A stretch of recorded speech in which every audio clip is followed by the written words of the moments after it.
Let's now see Skill3 committing a change to a file in our repository using the shell.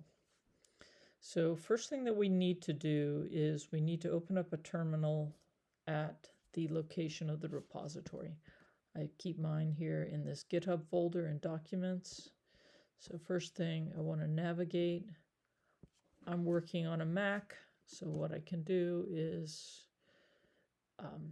right-click and then say Open Terminal at Window at the folder, and you can see I'm here at that test folder. If you're on a PC or Unix or something, you'll open your shell a different way, and you may have to navigate to the folder with the repository. So I'm now at the repository, and let's go ahead and open up the files in the repository. I could obviously do it from the command line here, but I'm not going to do that. I'm going to just go here, and I'm just going to double click, and because I work in R a lot, it's going to open up in RStudio, but you could use really anything to edit the files. I mean, you could just use a text editor. Okay, so I double click that. It's now opened up in RStudio. Okay, let's go back to the shell here. Okay, so we want to get our shell right next to it so we can watch what's going on. Let's get that out of the way. Okay, there we go. So we got our shell over here, and we are going to edit over here. So let's go ahead and add a change, a small change for the shell. We're going to go ahead and save that. And now we can say git status. Let's see what it says.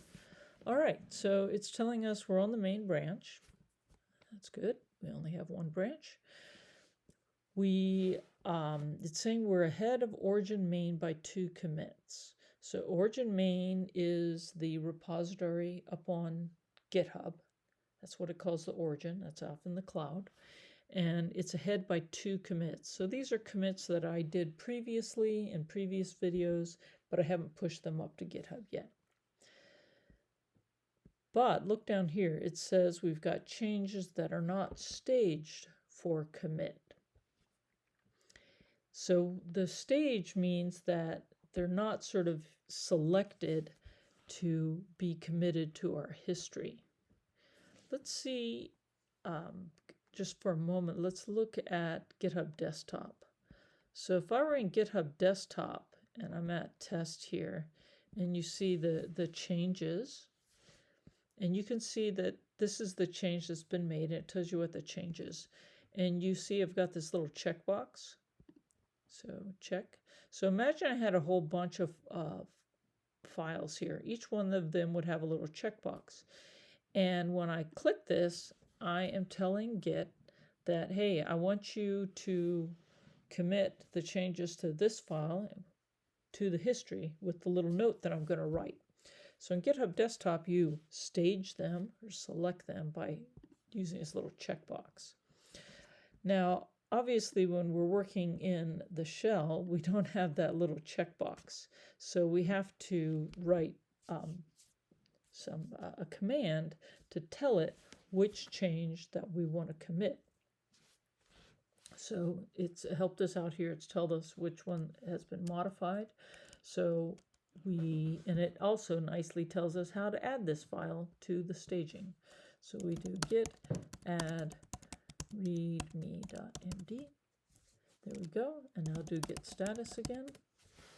So down here, so it tells us there are changes to be committed. So these are staged.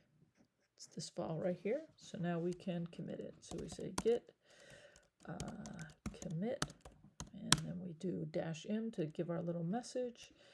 And our message is a small change. Oops, sorry. Need to put that in quotes.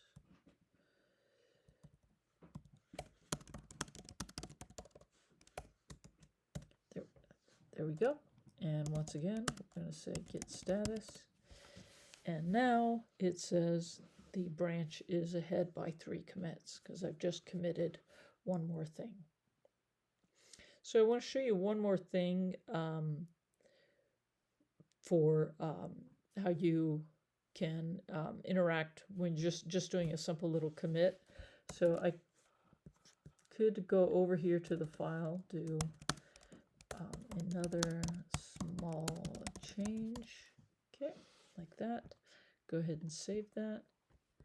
If I do git status, you'll see now down here it says, you know, I've got a change that's not staged for commit.